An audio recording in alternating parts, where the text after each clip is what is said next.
दोस्तों, मेरा नाम अंकिम। आज मैं लेके आया हूँ industrial employment standing order act 1946।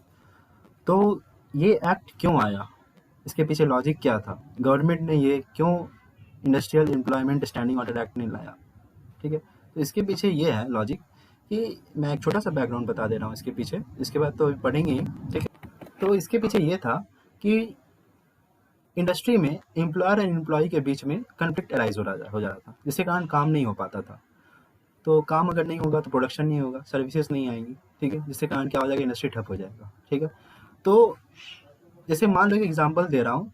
एक इंडस्ट्री में राम भी है, श्याम भी है। राम को मैं 8 घंटा काम करवाता हूँ, श्याम को भी मैं 8 घंटा काम करवाता हूँ, पर राम को मैं वहाँ वेजेस देता हूँ 5,000 रुपये। वही 8 घंटा मैं काम करवाता हूँ, श्याम को मैं उसे वेजेस देता हूँ 1,000 रुपया।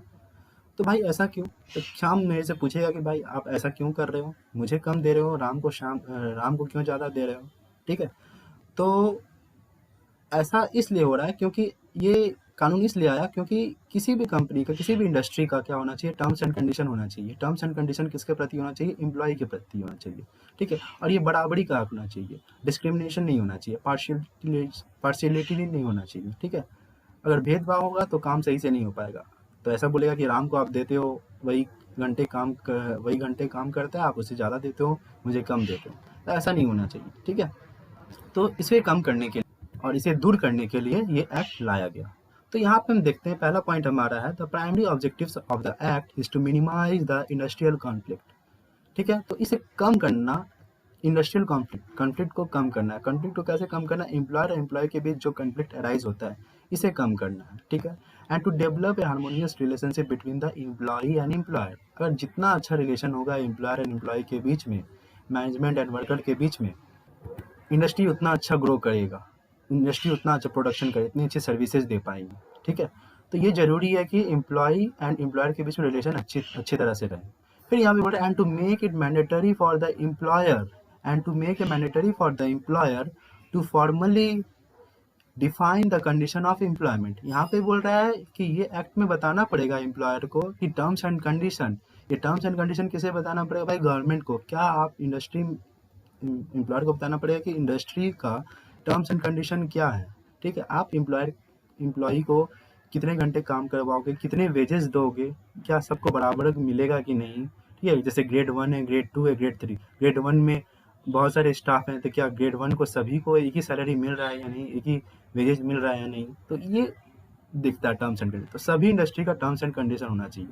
ठीक है, और इस एक्ट का प्राइमरी ऑब्जेक्टिव्स यही है कि minimise the industrial conflict. Industry में जितने सारे कॉन्फ्लिक्ट अराइज होंगे उसको दूर करने का काम करता है, और एम्प्लॉयर और एम्प्लॉयर के बीच में क्या करता है? तालमेल बिठाता है। ठीक है, अब देखते हैं सेकेंड पॉइंट हमारा क्या है। सेकेंड पॉइंट में भाई बोल रहा है हमारा, देखो सेकेंड पॉइंट में बोल रहा है, the provision of the act are applicable to whole of India. ये एक्ट सभी जगह लागू है भाई, पूरे भारत में। ऐसा नहीं है कि सिर्फ जम्मू एंड कश्मीर छोड़ के, ऐसा नहीं है, पूरे भारत में। जम्मू कश्मीर में बदलाव आ गया, चेंजेस आ गए हैं, तो होल ऑफ इंडिया में ये एक्ट लागू है, जहाँ भी हो।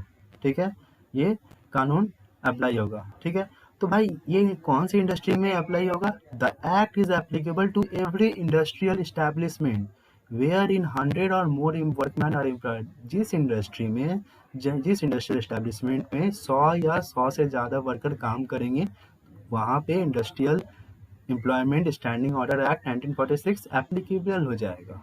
ठीक है, कितना होना चाहिए भाई? 100 और 100 से ज़्यादा वर्कमैन होनी चाहिए।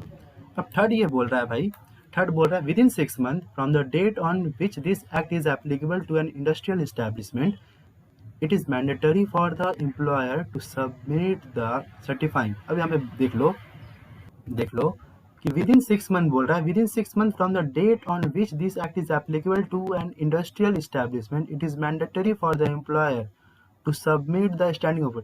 मतलब जब एक्ट ये एप्लीकेबल हो रहा है, उसके 6 महीने के अंदर आपको क्या करना पड़ेगा? जब आप अप्लाई कर रहे हो, ठीक है, जब एप्लीकेबिलिटी ला रहे हो इस एक्ट का, तो उसके 6 महीने के अंदर आपको जो डॉक्यूमेंट्स है, एम्प्लॉयर अपने डॉक्यूमेंट्स, बहुत सारे जो टर्म्स एंड कंडीशन है, वो किसे देगा? वो सर्टिफाइंग ऑफिसर को देगा। यहाँ पे लिखा गया है to submit to the certifying, एक मिनट देख लो यहाँ पे, टू सबमिट टू द ये to submit to the certifying officer 5 copy of the draft standing order which are propose to be adopted by him. जो एम्प्लॉयर अडॉप्ट किए, जो terms and condition industry में ला रहे हैं, तो उसे किसे देना पड़ेगा, वो विद इन 6 मंथ के अंदर आप किसको दोगे, आप सर्टिफाइंग ऑफिसर को दोगे। ठीक है, वो भी कैसा, कितने कॉपी, 5 कॉपी दोगे। अब क्या करेगा भाई, यहाँ पे देख लो कि अब यहाँ पे बोल रहा है after receiving the draft, receive कौन कर रहा है, सर्टिफाइंग ऑफिसर। ठीक है, तो सर्टिफाइंग ऑफिसर भाई कौन होते हैं, जो इस पर साइन कर देते हैं कि हाँ ये एक्ट आप पे लागू होगा। ठीक है, मैं आपको ये टर्म्स एंड कंडीशन पे आप क्या कर रहे हैं, आप मैं सहमत हूँ, आपका सही है। ठीक है, तो after receiving the draft the certifying officer is required to forward a copy thereof to the trade union of the workman और to the workman requiring any objection. अब ये सर्टिफाइंग ऑफिसर क्या करेगा, ये रिसीव करने के बाद ये कॉपी को क्या करेगा, ट्रांसफर करेगा, किसको देगा, इंडस्ट्री के ट्रेड यूनियन को, ट्रेड यूनियन ऑफ वर्कमैन, और एक किसे देगा, और एक वर्कमैन को देगा। इसमें इसलिए दिया जा रहा है, तो यहाँ पे सर्टिफाइंग ऑफिसर क्या करेगा, वो कॉपी जो है ट्रेड यूनियन को देगा और एक वर्कमैन को देगा। ठीक है, तो ट्रेड यूनियन में एक जो हेड होते हैं उसे दे देता है ये कॉपी। ठीक है, और ट्रेड यूनियन क्या करेगा, सभी अपने वर्कमैन को ये बताता है कि देखो ये इंडस्ट्री में ये टर्म्स एंड कंडीशन है, आप सहमत हो। तो यहाँ पे बोला the workman requiring any objection which the workman may desire to make to the draft standing order to be submitted by him within 15 days from the receipt of the notice। तो यहाँ पे बोल रहा है कि नोटिस रिसिप्ट होने के बाद, ये नोटिस किससे मिलेगा भाई, सर्टिफाइंग ऑफिसर से मिलने के विद इन 15 डेज के अंदर आपको अगर कोई ऑब्जेक्शन है, कोई आप सहमत नहीं है टर्म्स एंड कंडीशन, तो आप विद इन 15 डेज के अंदर आप सर्टिफाइंग ऑफिसर को ये आप बोल सकते हो कि मैं ये एक्ट से सहमत हूँ, इसमें चेंजेस लाइए, इसमें कुछ मॉडिफाई करिए। ठीक है, तो विद इन 15 डेज के अंदर आपको ये बताना पड़ेगा। ठीक है, अब नेक्स्ट क्या है, यहाँ बोल रहा है the certifying officer shall thereupon certify the draft standing order and is required to send the copy certified standing order to the employer and to trade union within 7 month. अब certifying officer को तो ये receipt मिल गया, किससे मिला, trade union से, अगर सहमत नहीं है तो। और सर्टिफाइंग ऑफिसर को अगर ये नोटिस मिल गया, अगर इसमें कोई चेंजेस नहीं लाना है, ट्रेड यूनियन सहमत है, वर्कमैन भी सहमत है, उनके टर्म्स एंड कंडीशन, तो सर्टिफाइंग ऑफिसर क्या करेगा, तो certifying officer shall thereupon certify the draft standing order and is required to send the copy. ये कॉपी को भेज देगा किसे, एम्प्लॉयर को, कि भाई सब सहमत, और ट्रेड यूनियन को, ठीक है आप भी सहमत है। ये कब भेजेगा, वो विद इन 7 डेज के अंदर। ठीक है, ये सर्टिफाइंग ऑफिसर करेगा। अब यहाँ पे फिर बोल रहा है in case any employer workman trade union is agreed by the order of the certifying officer, then they may appeal to the appellate authority within 30 days। अगर मान लो एम्प्लॉयर, वर्कमैन, ट्रेड यूनियन, ये अगर कोई भी इनमें से कोई भी अगर सहमत नहीं है, ठीक है, तो वो सर्टिफाइंग ऑफिसर को क्या कर सकते हैं, सर्टिफाइंग ऑफिसर से सहमत नहीं है। ठीक है, सर्टिफाइंग ऑफिसर ने बोला नहीं है आपको ये करना पड़ेगा, ये टर्म्स एंड कंडीशन लगाओ। अब भाई ये एम्प्लॉयर भी सहमत नहीं, वर्कमैन भी सहमत नहीं, ट्रेड यूनियन भी सहमत नहीं, तो क्या करेगा, ये employer, workman, trade union appellate authority को, उससे जो सर्टिफाइंग ऑफिसर से ऊपर में पोस्ट में रहते हैं, एपलेट अथॉरिटी को ये अपील कर सकता है कि इसमें आप चेंजेस लाओ। ये कब अपील करना पड़ेगा, विद इन 30 डेज के अंदर। ठीक है, विद इन 30 डेज के अंदर आपको अपील करना पड़ेगा, किससे करना पड़ेगा, एपलेट अथॉरिटी से।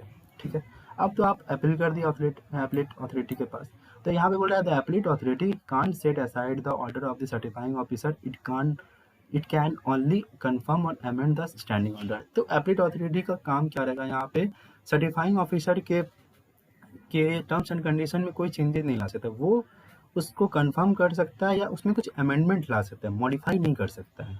ठीक है, तो एपलेट अथॉरिटी का वही ये प्रॉब्लम है। अब यहाँ पे बोल रहा है कि standing order come into operation on the expiry of 30 days from the date on which the authenticated copies of the same are sent. अब यहाँ पे बोल रहा है standing order come into operation, कब ऑपरेशन में आएगा, within on the expiry of 30 days from the date on which the authenticated copy of the same are sent।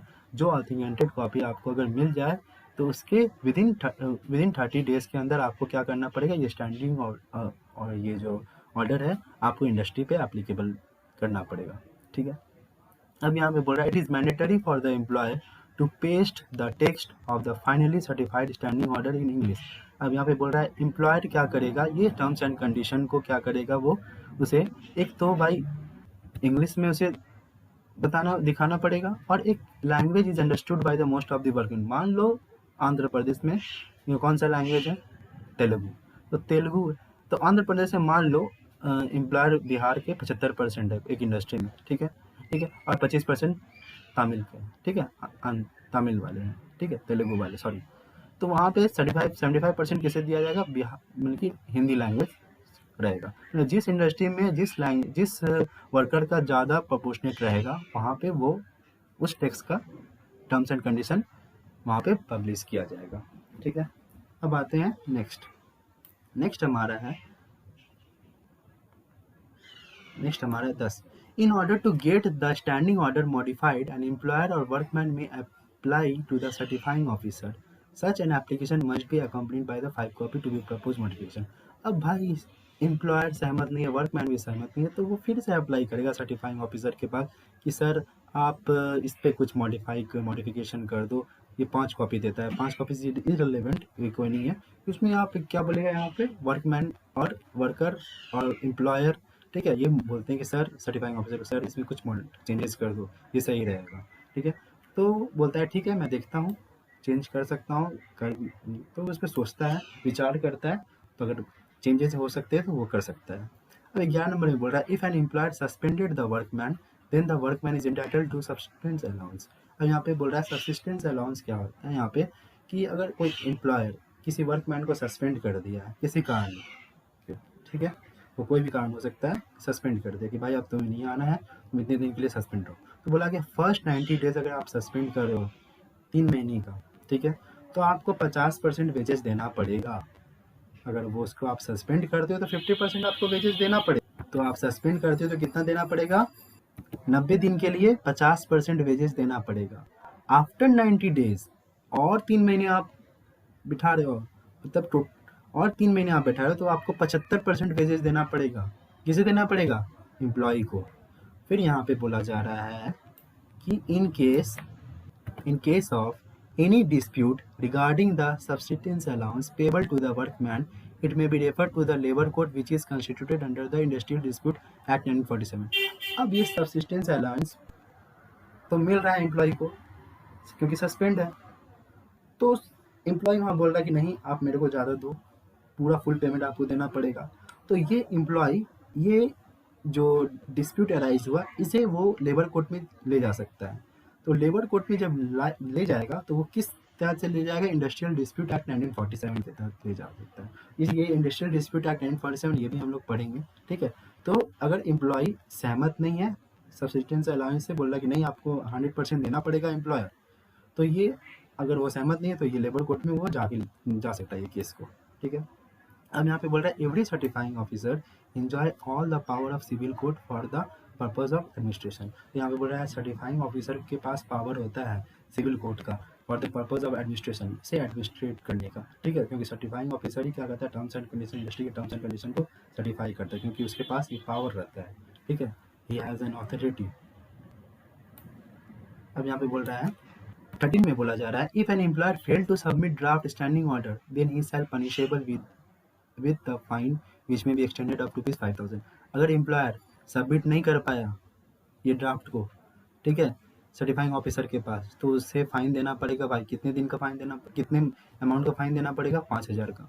और इसके साथ ही साथ in case of any continuing offence with A further fine which may be extended to 200 per day, 200 रुपया हर दिन देना पड़ेगा उसे। 5,000 तो देना पड़ेगा और 200 रुपया पर डे के हिसाब से आपको देना पड़ेगा, ठीक है।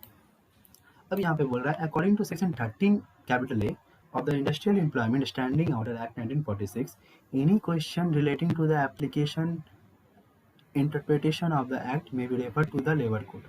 अब यहाँ पे बोला गया सेक्शन 13 ये बोलता है कि अगर industrial employment standing order act 1946 अगर आपको समझ नहीं आ रहा है, मतलब एम्प्लॉयर कुछ और समझ रहा है, एम्प्लॉय कुछ और समझ रहा है, तो उसमें क्लैरिटी नहीं है, एप्लीकेशन इंटरप्रिटेशन की क्लियरिटी नहीं हुआ है उसके दिमाग में, वो कुछ और सोच रहा है, वो कुछ और सोच रहा है, वो बोलता है कि ये एक्ट में ये लिखा हुआ है, एम्प्लॉयर बोलता है ये एक्ट में वो लिखा हुआ है। तो इस चीज़ को क्लियर करने के लिए वो लेबर कोर्ट में जा सकता है। तो ये कौन सा कानून बोलता है? ये कौन सा सेक्शन बोलता है? 13A ये सेक्शन बोलता है, ठीक है। तो ये हमारा यहाँ पे ये हो रहा है, ख़त्म हो रहा है। तो फिर मिलते हैं आपसे फिर एक आएंगे इंडस्ट्रियल डिस्प्यूट एक्ट में। ये हमारा industrial employment act national employment standing order act 1946 ये खत्म हुआ। Thank you for watching. Good night.